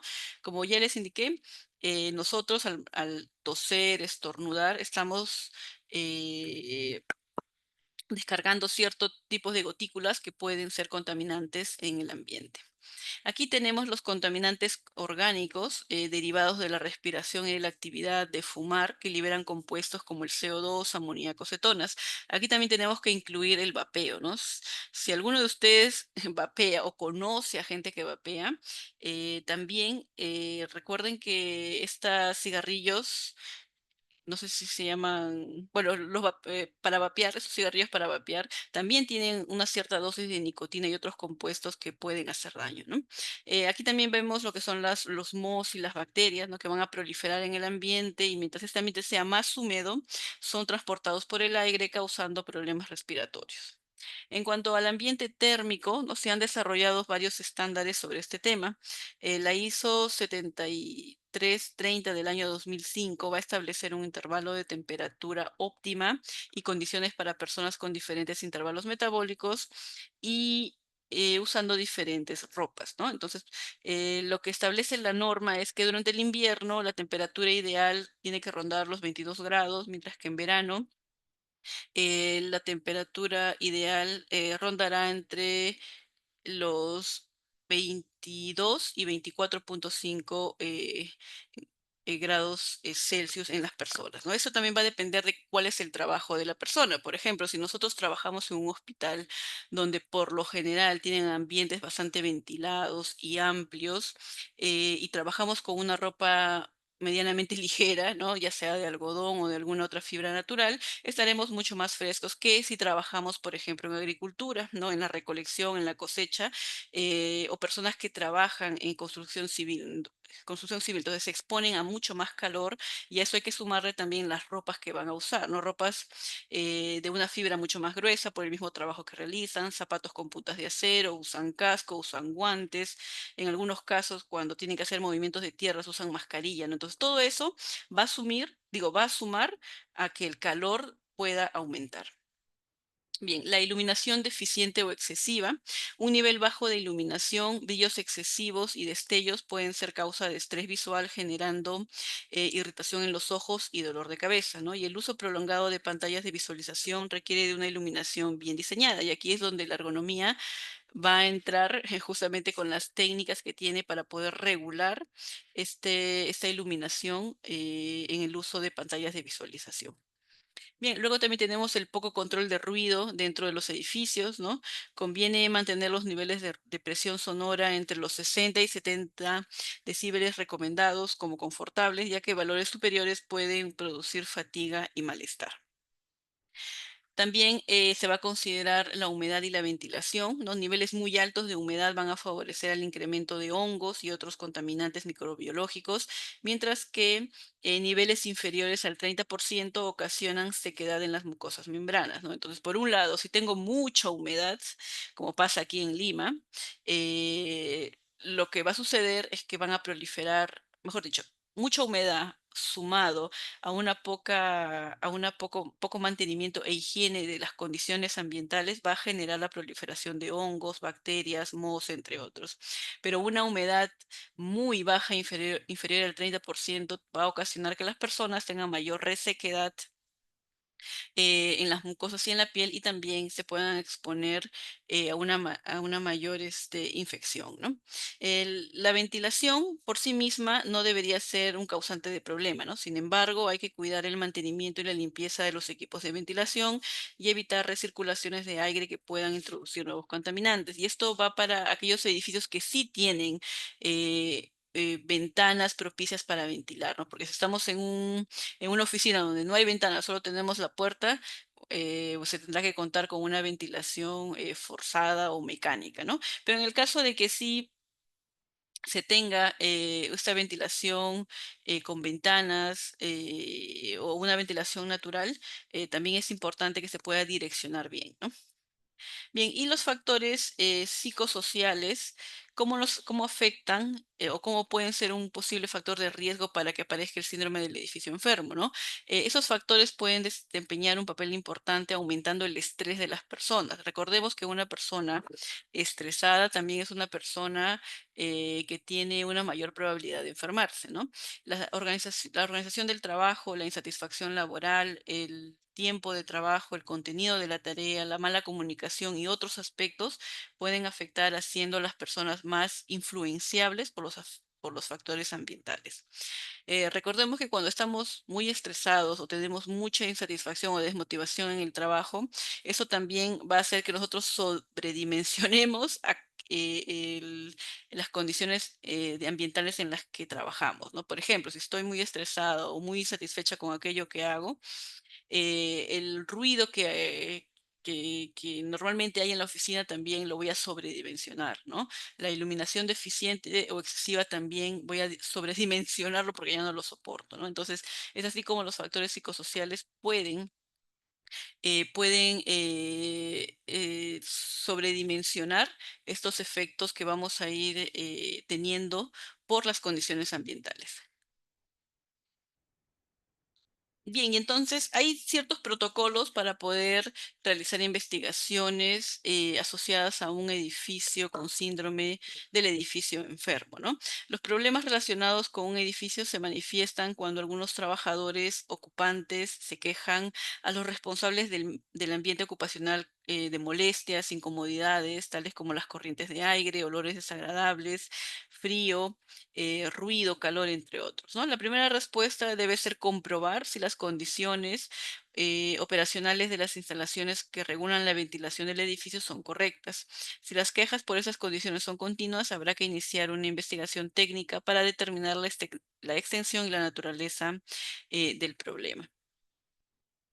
Bien, entonces, para esta investigación se hace uso de ciertas herramientas que en este caso son, bueno, pueden ser herramientas creadas por las mismas personas que van a hacer la investigación, como los cuestionarios, ¿no? Como vimos la clase pasada, un cuestionario no necesariamente requiere de una técnica estadística, pueden hacerse un listado de preguntas con alternativas, ¿no? Y a partir de eso yo me voy a ir guiando porque voy a ir preguntando lo que yo deseo para saber la causa de aquello investigando, ¿no? Entonces, pueden ser cuestionarios de tipo sencillo referente a síntomas y quejas que incluyen diferentes factores. Luego tenemos una lista de chequeo, ¿no? La norma presenta una lista de chequeo estandarizada, pero que también puede sufrir modificaciones de acuerdo a la actividad de la empresa, ¿no? Entonces, no será igual una empresa agrícola, ¿no? Que una empresa de construcción civil o una entidad del Estado donde se hace trabajo más administrativo, ¿no? Entonces, se va a considerar de acuerdo a la actividad de la empresa, se pueden ir agregando más condiciones en esta lista de chequeo. Bien, lo primero que se ve en esta lista es, ¿no?, la edad del edificio, la información sobre las renovaciones realizadas durante los últimos años, eso es importante, el número de personas por oficina, ¿no?, para que no se excedan este aforo que fue tan famoso en el COVID, ¿no?, que antes del COVID nadie respetaba, pero que después del COVID se tenía que hacer, y ahora creo que tampoco se está respetando porque he visto en muchas oficinas, ¿no?, que aglomeran a gente hasta donde puedan entrar, ¿no?, para que trabajen por un tema de espacio, ¿no? Luego, también chequear el área de oficina, bueno, por persona, el volumen de aire por persona, los suelos, de qué materiales están hechos y si tienen algún recubrimiento de material textil, las paredes, también cuál es el material, la calidad de las pinturas, si es de drywall o no, y también cuál es el recubrimiento si es que tuviera, ¿no? El techo también, material y recubrimiento.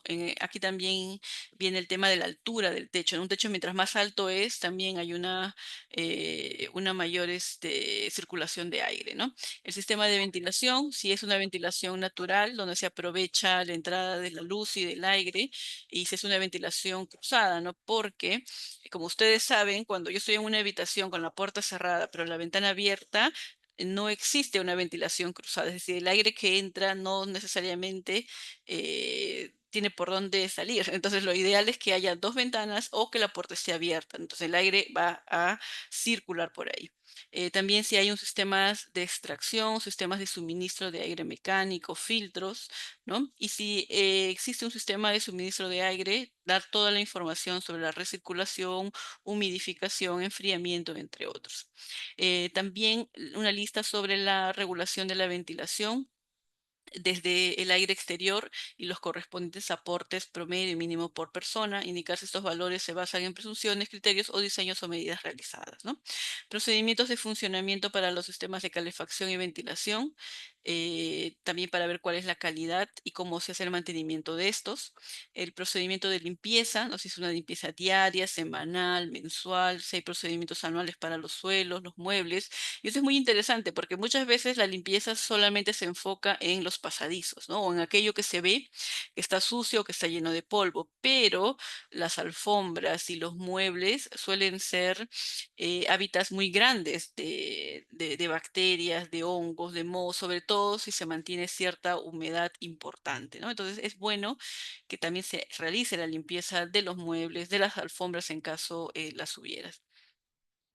También las condiciones de iluminación, ¿no? Esta iluminación como es, si es general en todo el edificio o siendo general también se va a ir individualizando de acuerdo a los espacios que se tiene, ¿no? Habrá espacios dentro del edificio donde hay una mejor iluminación, ya sea por iluminación natural o iluminación controlada, y habrá ciertos espacios que requieren una iluminación más particular o específica, ¿no?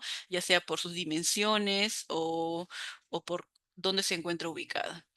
Equipos generadores de ruido, eh, de contaminación, calor, ¿no? Por ejemplo, si es una empresa donde se utilizan muchas herramientas, muchos equipos que pueden generar mucho ruido, que pueden generar mucho calor, ¿no? Y también los escapes de agua, ¿no? Si se han realizado remodelaciones y si realmente se están funcionando.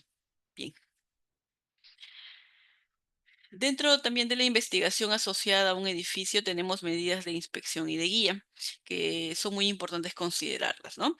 Por ejemplo, una de ellas es el control de humo de tabaco de vapeo. Si bien actualmente ya no hay toda una política de prevención del uso del tabaco, ¿no? Y en la mayoría de oficinas felizmente no se permite fumar.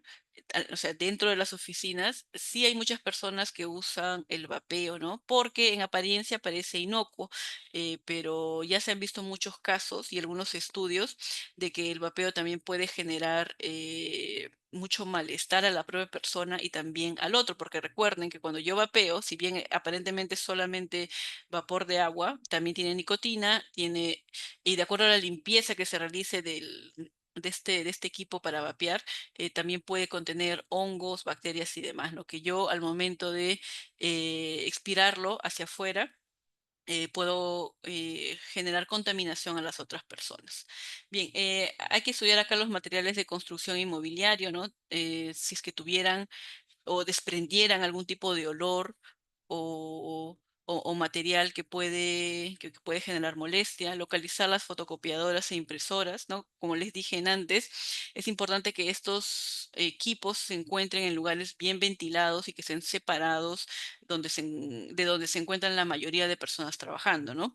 Imaginemos una oficina con una ventana pequeña o sin ventana y con la puerta siempre cerrada porque la gente quiere privacidad, tiene una fotocopiadora o una impresora, eso puede generar más contaminación. También los olores, si es que existen ciertos olores desagradables dentro de la misma empresa, ¿no? Y cuáles son las fuentes, el nivel de limpieza, ¿no? Cómo se extrae el polvo de las alfombras, de las estanterías, qué métodos se usan para poder hacer la limpieza. La manipulación de gran cantidad de papel, eh, ya sea porque pueden generar muchos polvos y gases originados por la impresión, la presencia de plantas verdes, ¿no? Utilizarlos y también la utilización de productos químicos para su tratamiento.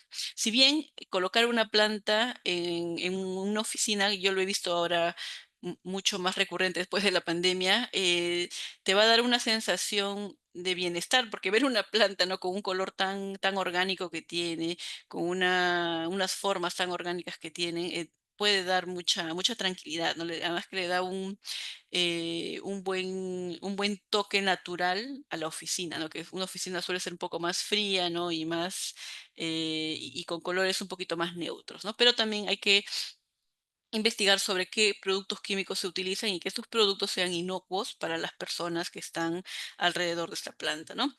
También si existen humedades o escapes de agua, presencia de mohos, sobre todo esos mohos que sí son visibles, ¿no? En las paredes, en los techos, infiltraciones de aire procedentes de garajes, laboratorios, restaurantes, tiendas, ¿no? Del mismo edificio. Situaciones de la toma del aire exterior teniendo en cuenta su separación de la salida con contaminantes por los extractores de ventilación.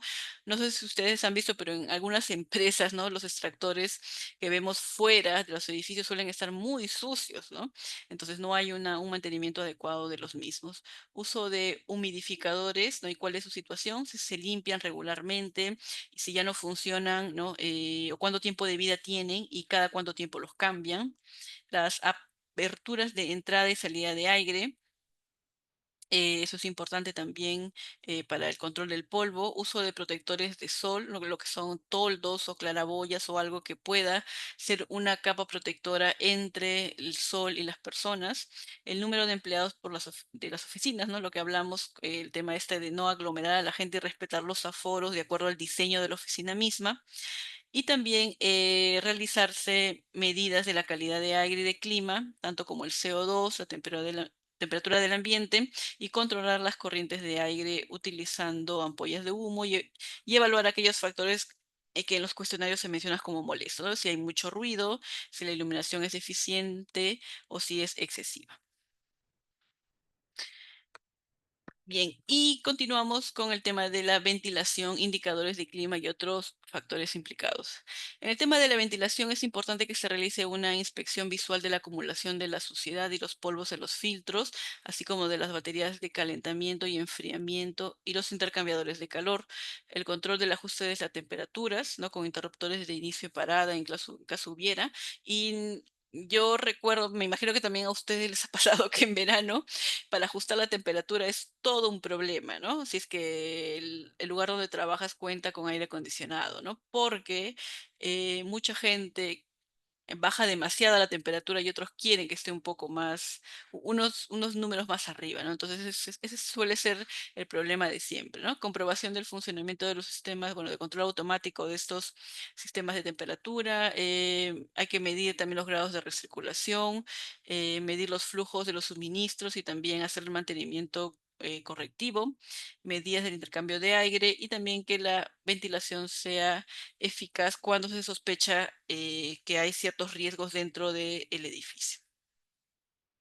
Bien, entonces aquí lo que vemos, por ejemplo, es un aire acondicionado sucio, un ventilador sucio, y hay muchas enfermedades relacionadas al aire acondicionado cuando no lleva un buen mantenimiento, ¿no? Una de ellas es la legionelosis, ¿no? Que es provocada por la bacteria Legionella, que se va a desarrollar en el sistema de aire acondicionado sucio y con humedad acumulada.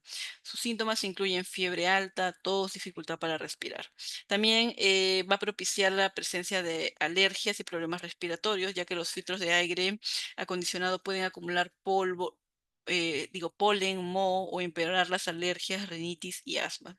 Y también podría provocar neumonía fúngica, ¿no? Un ambiente con aire contaminado favorece la proliferación de virus, bacterias y hongos, aumentando los riesgos de infecciones pulmonares. Bien, también dentro de estas medidas de la ventilación vamos a ver la calidad de aire y otros factores, ¿no? Habrá que medir, habrá que medir la calidad de aire en cuanto a cuánta cantidad de CO2 existe dentro de este aire, ¿no? Y también en qué tiempo se van a presentar. En edificios de nuevas construcción o reformados, si la presencia de olores es significativa, se medirá la presencia de organismos totales o individuales y si los materiales de construcción o de muebles son una posible fuente de olor importante, ¿no? Y acá justamente vamos con el tema del formaldehído, ¿no? Que está presente en muchos de los muebles que se utilizan en las oficinas y que si es un edificio nuevo y los materiales, los escritorios, el mobiliario también es nuevo, este olor se va a ir disipando con una mejor ventilación, ¿no? En aquellos lugares donde se sospecha que hay una escasa limpieza o que se manipulan grandes cantidades de papel, ¿no? Sobre todo esos papeles que son impresos, eh, habrá que hacer una medida del contenido de polvo en el aire y en el suelo, ¿no? También las medidas de iluminación, sobre todo con el uso de las pantallas de visualización. Las medidas de ruido, hay que prestar una especial atención con los ruidos de baja frecuencia generados por sistemas de ventilación u otras maquinarias, así como de sonidos de frecuencias muy concretas como que son irritantes como las máquinas de las oficinas, ¿no? Entonces, maquinarias que son muy ruidosas o muy molestas al oído humano, lo ideal sería que se pueda desplazar a otros ambientes lejanos de donde se encuentran las personas, ¿no? O comprar máquinas que sean menos ruidosas, que creo eso es una inversión mucho más grande, ¿no? También realizar medidas de la correcta distribución de las corrientes de aire, ¿no? Tenernos ventanas adecuadas para que circule el aire o que los sistemas de ventilación forzada sean las más adecuadas.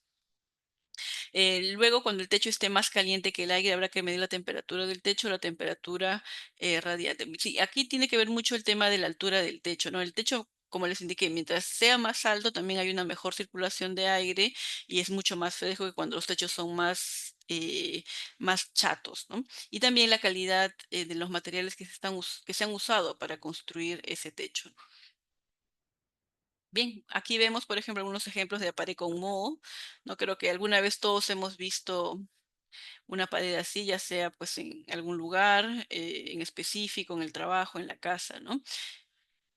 Pared con humedad, que aparte de que visiblemente no se ve bien, esto puede traer muchos problemas respiratorios. El polvo en superficies, ¿no? Bueno, ese ya es un ejemplo un poco exagerado, pero la acumulación de polvo también puede traer problemas a la salud. Muy bien, listo. ¿Hasta aquí tienen alguna duda, alguna pregunta, algún comentario?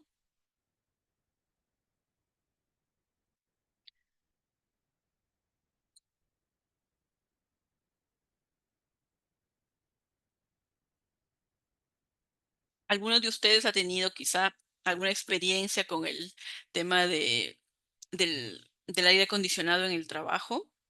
Ya sea porque funcionaba mal, porque no se le daba el mantenimiento adecuado. o porque las personas que se encontraban en una oficina o en un lugar específico presentaban más problemas de salud respiratorios?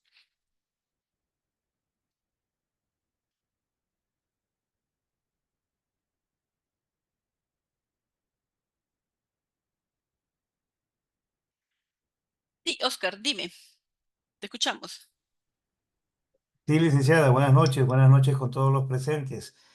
Bueno, en mi caso particular, yo trabajo en ICA, acá el calor es fuerte en verano, cada vez más fuerte, cada vez más intenso, y bueno, los aires acondicionados en las oficinas han estado quedando inoperativos, ¿no? Y no todos los ambientes funcionan. Donde yo estoy, pues es un calor insoportable.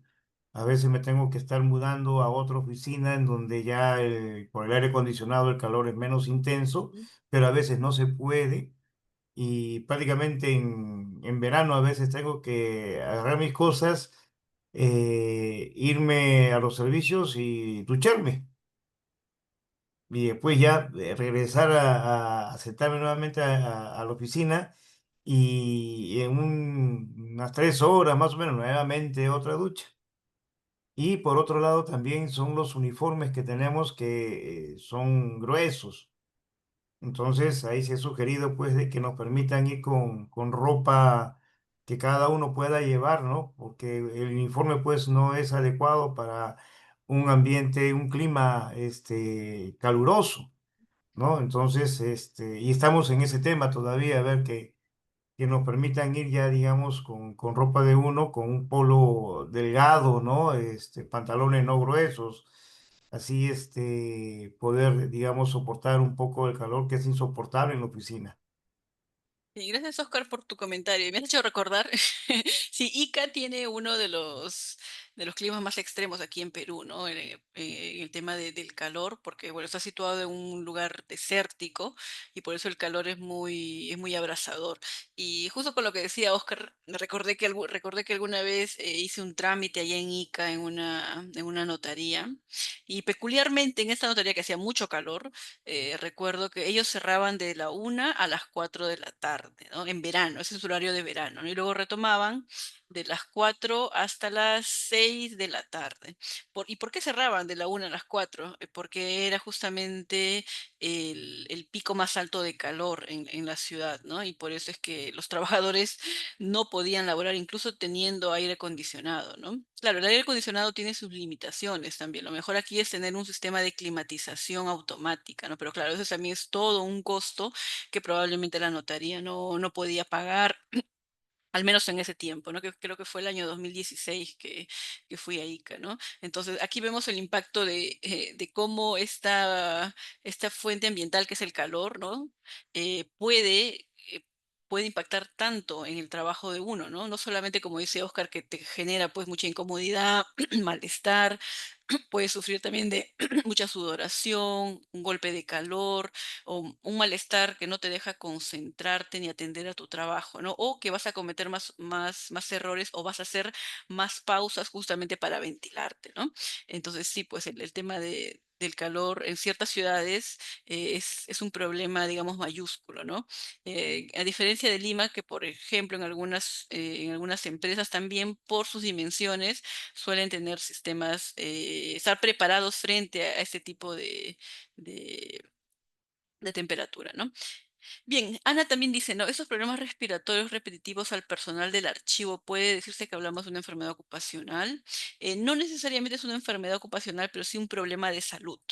Eh, y también Ana me ha hecho recordar que alguna vez yo hice una evaluación para la ONP. Como ustedes saben, la sede central de la ONP se encuentra en el centro cívico, ¿no? Aquí que está en la avenida Wilson o avenida Garcilaso de la Vega, que es una zona muy transitada, donde hay también varias entidades, o cerca a ellas hay muchas entidades. Y yo, la vez que hice la evaluación, me enteré. que la ONP no solamente abarcaba pues la parte del edificio, ¿no? Del centro cívico, creo que son unos 20 pisos o algo así, sino también en la parte del sótano, ¿no? Donde está el Real Plaza Centro Cívico, toda esa parte es también del centro de la ONP, ¿no? Y ahí opera el área de archivo. Y es por eso que lo recordé por lo que Ana indica, ¿no? Y me acuerdo que los chicos de archivo, ¿no? Que tienen muchos papeles, pero muy, antiguos, y que obviamente se trata de hacer la limpieza correspondiente, pero por el tema de humedad que hay, se generan muchos hongos, mucho moho en estos papeles, ¿no? Y si bien los trabajadores van, ¿no? Con su indumentaria correspondiente, que es su mascarilla, guantes, tienen un guardapolvo grueso para poder acceder a esos archivos, había muchas molestias. Justamente por enfermedades, bueno, por problemas respiratorios, no enfermedades, por problemas respiratorios, ¿no? Tenían o habían empeorado su sinusitis, estornudaban demasiado, tenían picazón en la nariz, en la garganta, ¿no? Entonces para ellos era muy difícil hacer su trabajo y sobre todo cuando tenían que ir al archivo mismo para realizar la investigación correspondiente, ¿no? Si bien la ONP sabía de estos problemas, estaban, digamos, en espera de que se reubicara este personal a otras instalaciones, ¿no? A otras oficinas. Pero en el año 2018 que yo realicé la evaluación de factores psicosociales, ¿no? Hasta unos meses después, creo que todavía no había mayor cambio, ¿no? Y bueno, y todos sabemos cómo es el movimiento, ¿no? En el Estado, ¿no? Para que se apruebe alguna actividad y sobre todo este cambio, ¿no? De local es mucho papeleo, ¿no? Mucho trámite y mucho tiempo, ¿no? Pero bueno, se expone así a los trabajadores, ¿no? A que trabajen de una manera incómoda, con mucho disconfort, con mucho malestar, ¿no? Y también con cómo impacta esto a su atención, concentración, a su toma de decisiones, ¿no? Porque ¿quién puede trabajar con tanto calor o con tanto, pues, polvos, mohos, ¿no? Que sabes que te están irritando, ¿no? Eso desconcentra mucho. Sí, hay evaluaciones para la humedad del ambiente, hay también equipos que te permiten humedecer más el ambiente o deshumedecerlo, ¿no? Que eso ya lo vamos a ver un poquito más adelante. Bien, ¿alguna otra duda, alguna otra pregunta, comentario, experiencia que hayan tenido con respecto a lo que hemos hablado del síndrome del edificio enfermo y la calidad del ambiente en interiores?